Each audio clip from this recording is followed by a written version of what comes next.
बहुत समय पहले की बात है।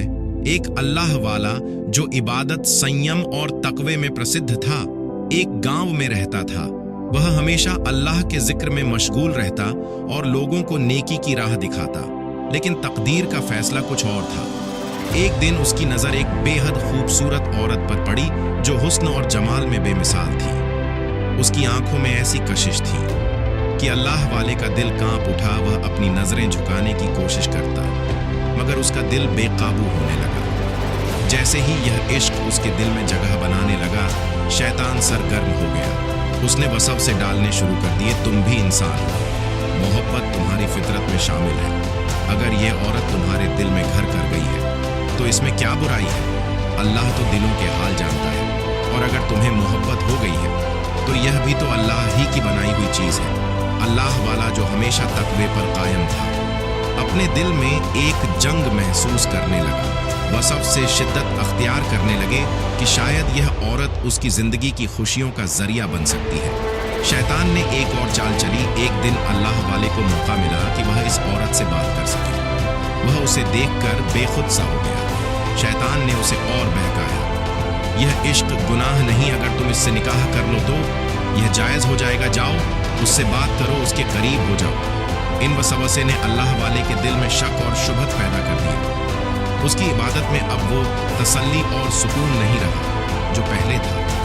हर वक्त उस औरत का ख्याल उसके जहन पर छाया रहने लगा। एक दिन उसने हिम्मत जुटाई और उस औरत से बात की। औरत ने भी नरमी दिखाई और यूं दोनों के दरमियान बातचीत का सिलसिला चल निकला। यह वह लम्हा था जब अल्लाह वाला अपनी रूहानी हालत के सबसे कमजोर मुकाम पर था, जो पहले तन्हाई में अल्लाह की इबादत में मशगूल रहता था। अब उसकी तन्हाइयां इस औरत की यादों से भरने लगी थीं। फिर एक दिन शैतान ने अपनी आखिरी चाल चली और उसने दिल में यह वसवासा डाला, तुम तो वली हो, तुम्हारा दिल पाक है। अगर तुम इस औरत से मोहब्बत करते हो तो यह तुम्हारे लिए बुरा नहीं हो सकता। जाओ उससे मिल लो, उसका हाथ थाम लो। यह वह लम्हा था जब अल्लाह ने अपने बंदे पर कर्म फरमाया। जैसे ही अल्लाह वाला उस औरत के करीब हुआ, अचानक मस्जिद की अजान की आवाज बुलंद हुई। यह आवाज ऐसी थी जैसे कोई गहरी नींद से जगा रहा हो। उसके जिस्म में एक झुर्री दौड़ गई। उसने अपनी नजर आसमान की तरफ उठाई और आंखों से आंसू बहने लगे। या अल्लाह, मैं कहाँ जा रहा था? मैं तो तेरा बंदा था, तेरा वली था, और मैं तेरी राह से भटक गया। उसी लम्हे अल्लाह ने अपने बंदे पर रहमत की और उसे अपने नफ्स पर काबू पाने की ताकत अता की। वह फौरन पलटा और वहां से वापस लौट आया। घर आकर वह अल्लाह के हुजूर गिर पड़ा, चारों कतार रोने लगा और दुआ करने लगा, ऐ अल्लाह, मैं कमजोर हूँ, बहकावे में आ गया, लेकिन मैं तुझसे मदद मांगता हूँ। मुझे माफ कर दे, मुझे मेरे नफ्स के खिलाफ ताकत दे और मुझे अपनी ऐसी मोहब्बत अता कर कि मेरा दिल किसी और की मोहब्बत में न बहके। अल्लाह ने उसकी दुआ कबूल कर दी। उसके दिल को सुकून नसीब हुआ और वह दोबारा अपनी असल हालत में लौट आया।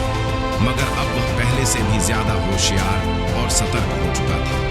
वह जान चुका था कि नफ्स और शैतान इंसान को कैसे धोखा दे सकते हैं। यह आजमाइश उसकी जिंदगी का एक बड़ा सबक बन गई।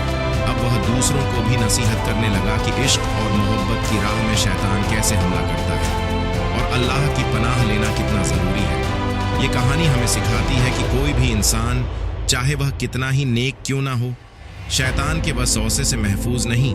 लेकिन अगर इंसान अल्लाह की तरफ रुजू करे, तौबा करे और उससे मदद मांगे तो अल्लाह उसे हर गुमराही से बचा लेता है। आमीन।